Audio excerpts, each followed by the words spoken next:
Hello goddesses, and welcome to another goddess empowerment series of video all about reclaiming your inner goddess power. Today's episode 9, and it's going to be a little different than the previous 8 episodes. So the last 8 episodes, what I was doing was I was taking the guidebook from the Goddess Power Oracle deck right here, and I was reading the alignment message and the empowerment message, and then putting my own, philosophies and spin on the messages that were provided in the Oracle deck. So I have misplaced that book. So that did happen. Now my inner intuition, your spirit guides, your higher self, whatever resonates with you, whatever you want to call it, kept telling me, just use your own words. Just do it, on your own, organically. Because I was about to go to the bookstore and buy another one of these. I was looking the PDFs up online, and I actually found this same deck available with the guidebook online. If you go to the App Store and you Google Goddess Power Oracle deck, they actually provide the whole deck with the PDF online. So initially I was going to be like, great, I'm just going to, screenshot this and then read it off and kind of do the same thing, which I did.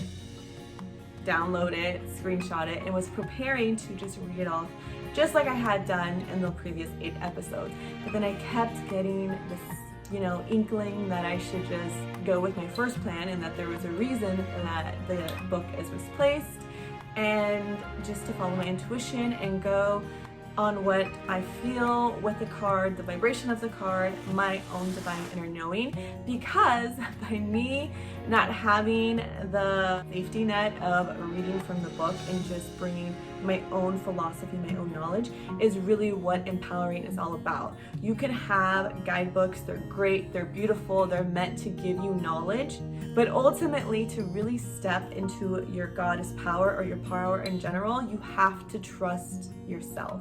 Trust that the information that you are bringing is the right information, and it might not be right for everybody, but it's right for you. So to empower yourself, you need to really work on your intuition, learning to listen to your inner guidance, believing in the voice that you have, because your voice is a divine gift and you should honor it just like you honor other people's voices. Whether you're listening to me and you're taking my advice and you're honoring my voice, or if you're in school and you're listening to your school teacher, you're literally giving them your full trust and you're honoring their voice, their vision. We do that with so many things in our life, our authority figures. So depending on where you live in the world, presidents, monarchs, we trust their vision and their voice.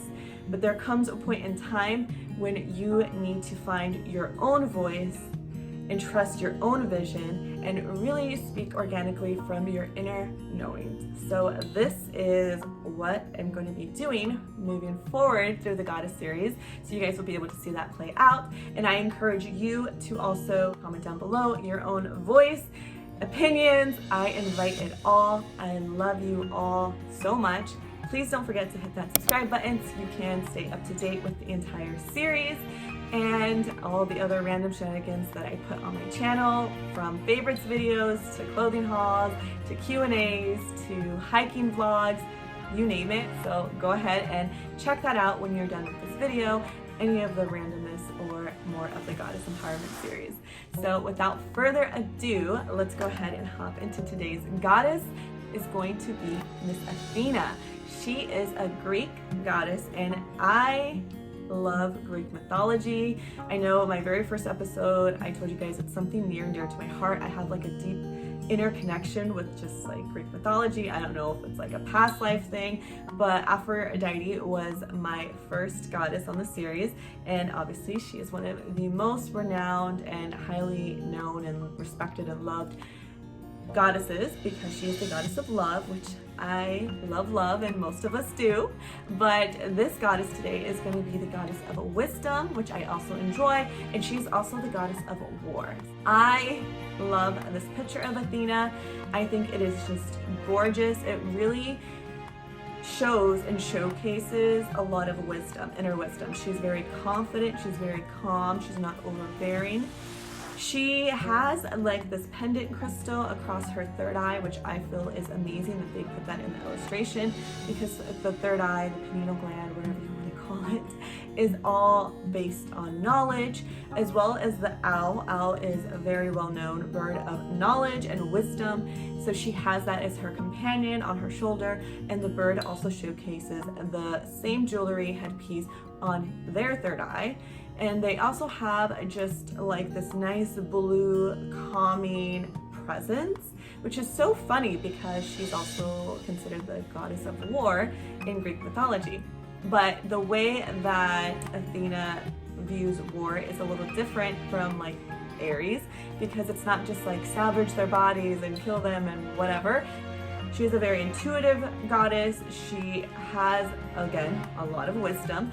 So whenever she is going to war, she likes strategy. She likes to plan. She sees the bigger picture instead of just hamming in and going in and just killing a bunch of people. She literally takes the time to look at the whole and really come up with the best strategy, the best plan for her if she is forced to go into something like war. So I appreciate that about her. Now, the reason she is known to be the goddess of wisdom is because she was actually birthed from Zeus, her father's head. And the story is kind of a little crazy. So Zeus had a wife and he swallowed her because he heard a prophecy, which is so funny because prophecy is an ancient word for psychic, just throwing that out there, that his wife was going to birth two children, a daughter and a son, and the son would overthrow Zeus because he would become more powerful. Now Zeus had overthrown his father, and then his father had overthrown his father before that. So Zeus feared that, okay, my time is coming, I'm no longer going to be the god of the world, so I need to do something so my son doesn't throw me over. And his idea was to turn his wife into a raindrop and swallow her so that she would just live in his stomach and the prophecy would never come true. Through that, the first child was still born, which was the daughter Athena. So basically one day, Zeus was just having like these major headaches and he didn't understand what was going on, so he asked another one of the gods to just kind of like open his head to see what was going on. And lo and behold, Athena was there and she came out fully grown. She didn't come out as a baby, so who knows how long she was in there, but gaining all the wisdom of, you know, the world, right? Because she's inside of Zeus's head.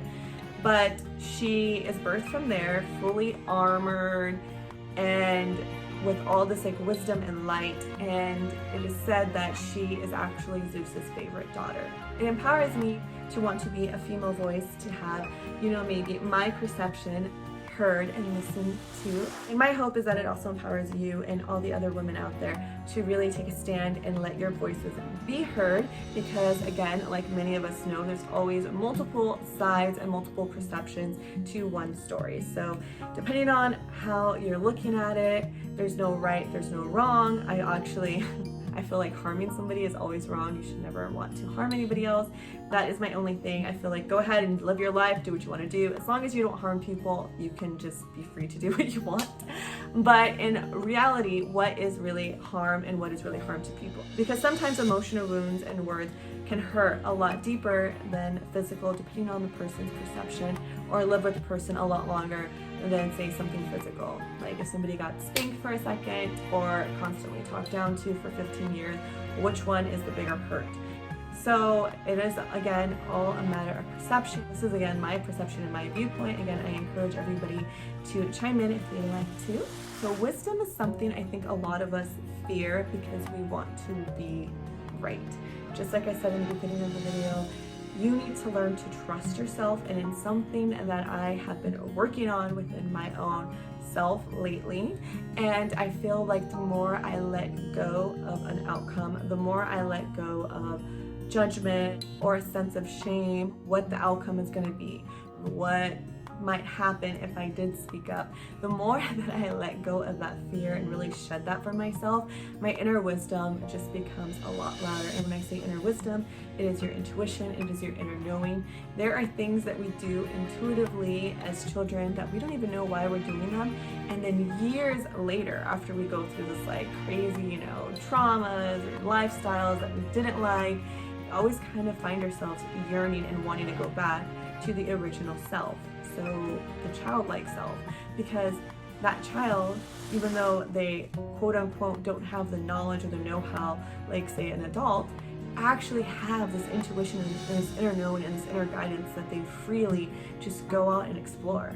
It is a beautiful thing, and I feel like so many of us, once we start to awaken and once we start to really find ourselves again, we find ourselves bringing back to who we once were intuitively as children. That right there should be proof in the pudding for yourself that you already know the answers to all the questions that you are seeking. It's always been within you, and it's never going anywhere. So no matter how far you shove it down with all these other distractions, it's always going to be there for you.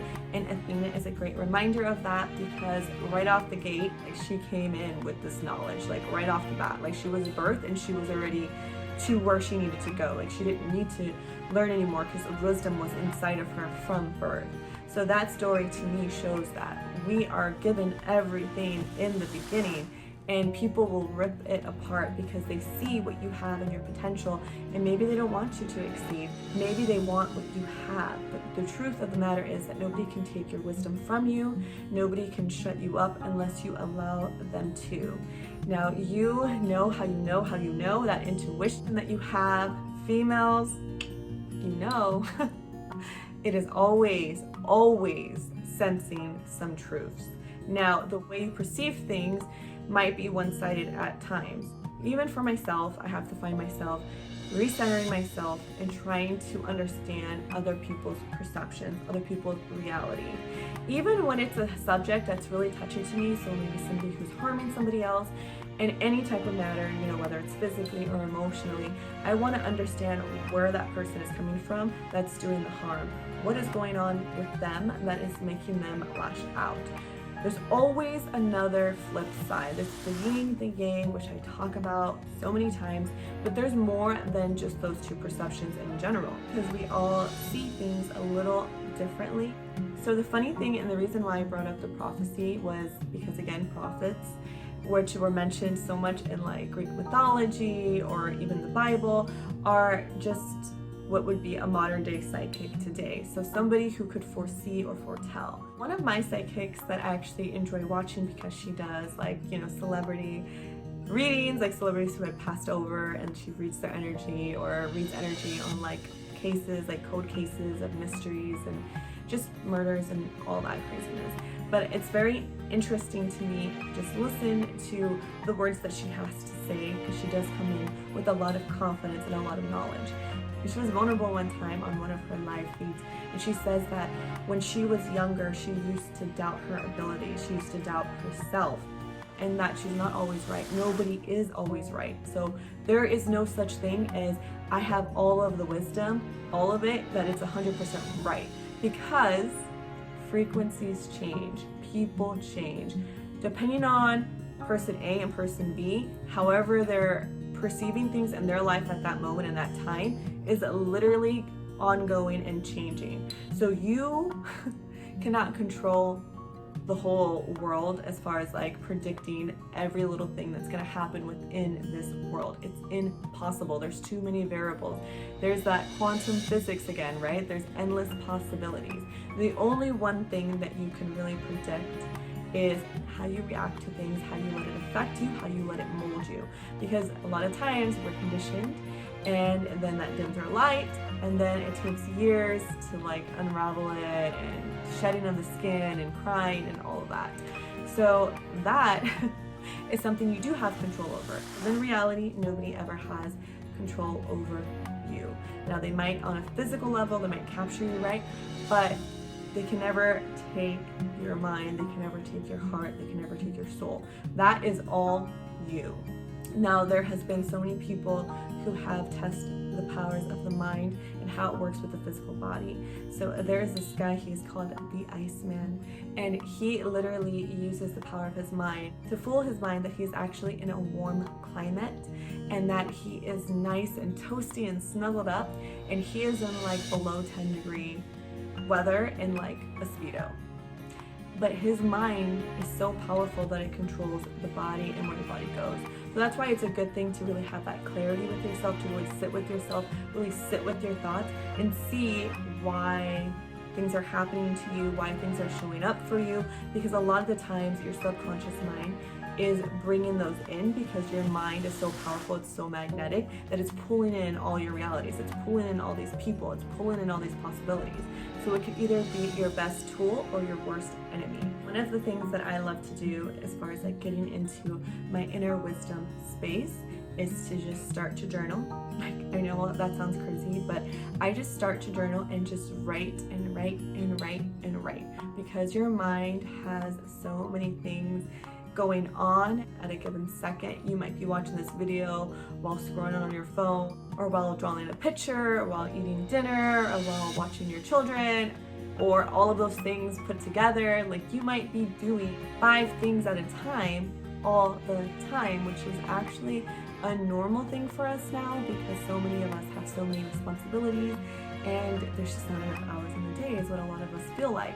So in order to really just kind of calm your mind so you can really listen to that inner guidance, I start to write. I literally just write. I don't even know what I'm writing. Sometimes it makes no sense. Sometimes I'm just swirling the pen around, because I need to get my mind to stop for a second. Okay, I've tried it where I try to meditate first, and I'm just sitting there and I'm too antsy, and I'm like, I can't, like, this is too much, I can't sit.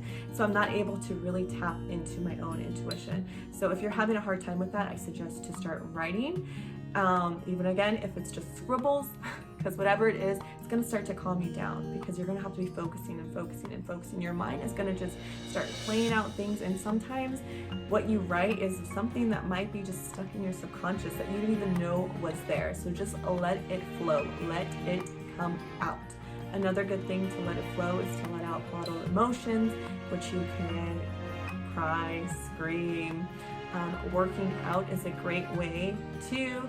Now with the working out, sometimes people use that as an escape, so we definitely don't want to escape our mind. We want to go deeper within our mind, deeper within our intuition, deeper within our heart, really understanding ourselves. So we don't want to use exercise as an escape, but we can use it as a great tool to kickstart, maybe a spark, or just to give us that energy or that adrenaline that we need, in place of other things like coffee, even though I'm an avid coffee drinker.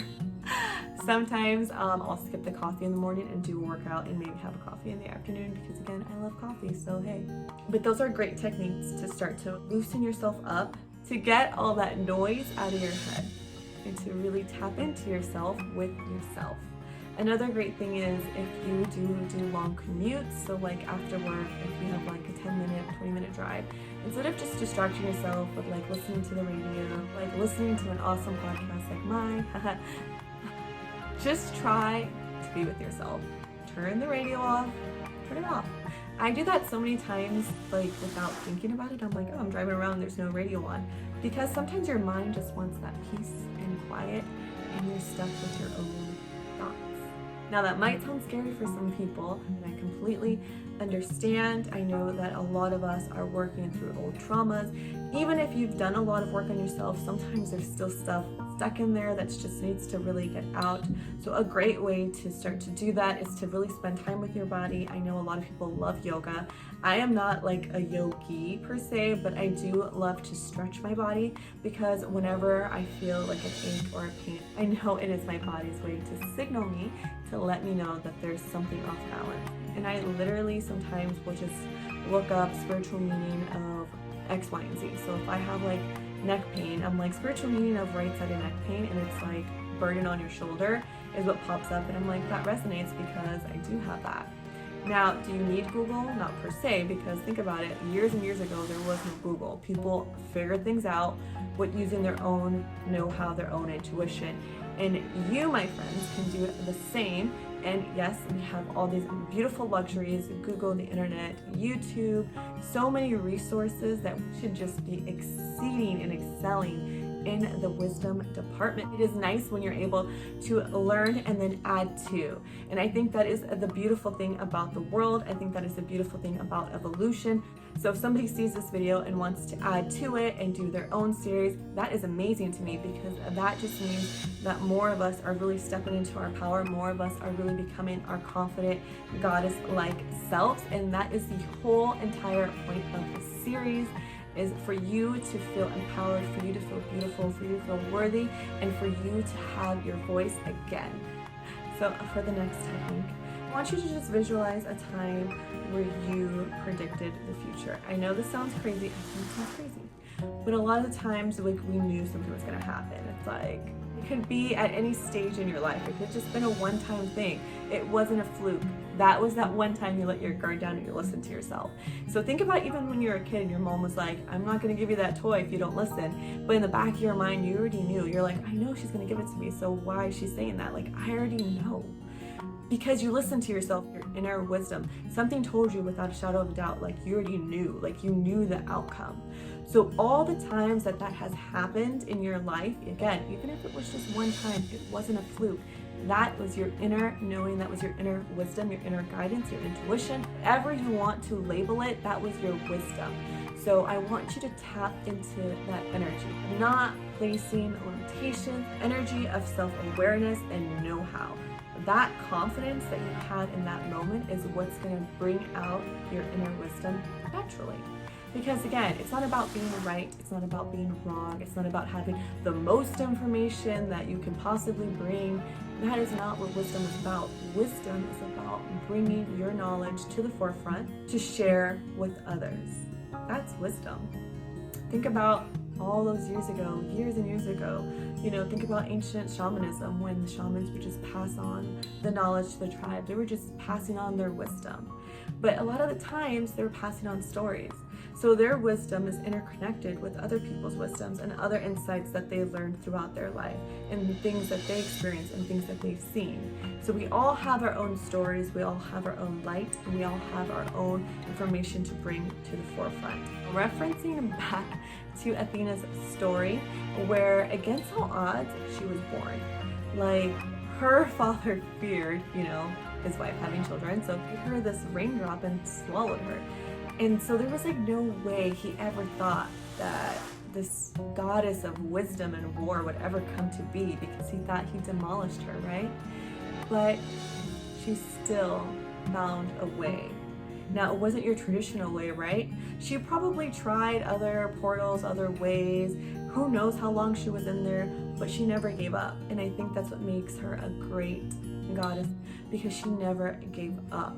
She trusted her wisdom and she didn't let a limitation stop her. She was really in her power. She's like, no, I know I'm supposed to be born. I know I'm supposed to have this role. I know I'm supposed to be there for others to show them their wisdom. She knew she needed to come into fruition. She knew she needed to find a way. She did not let someone else stop her. I'm a huge advocate in letting people know that any and everything is possible.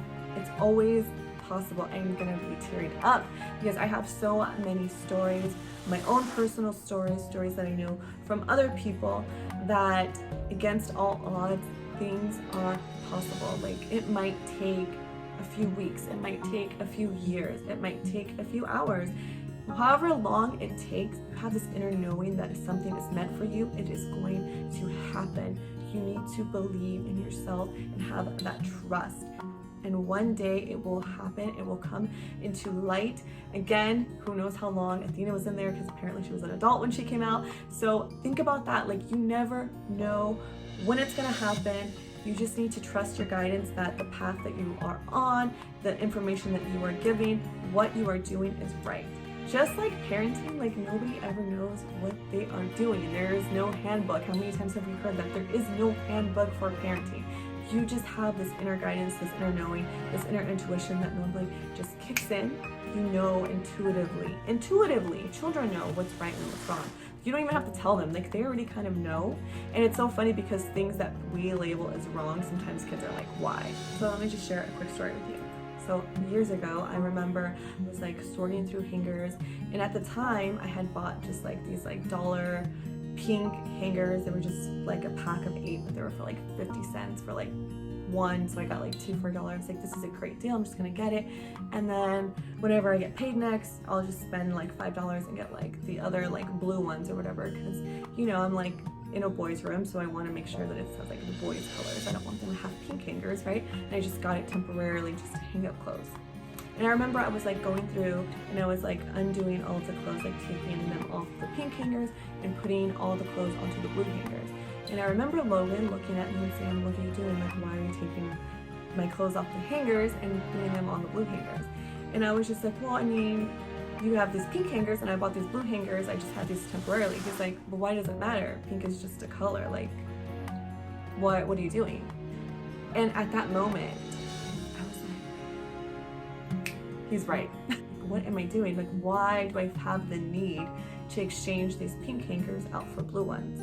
Obviously, I know why I had that need, because that is what society says. Boys should have blue, girls should have pink, all of that. This is old news, we all know that. But it's so crazy that a 3-year-old could point that out in a second, because in their eyes, a hanger is a hanger. They don't see the difference between a pink hanger and a blue hanger. They just see it as doing the same function, so why would you do that? Like, why would you exchange it? They do the same thing. So that inner wisdom that 3-year-old Logan had sparked a change in myself. So no matter what age you are, no matter how experienced you are or how unexperienced you are, don't feel ashamed to share your knowledge, because it's in there for a reason. It is your divine gift. I love you guys so much. I hope that this video really encourages you to step into your power, to really utilize your own voice, to just live and create the life that you want, that you deserve. Love you guys so much. Always trust yourselves. Till next time, goddesses.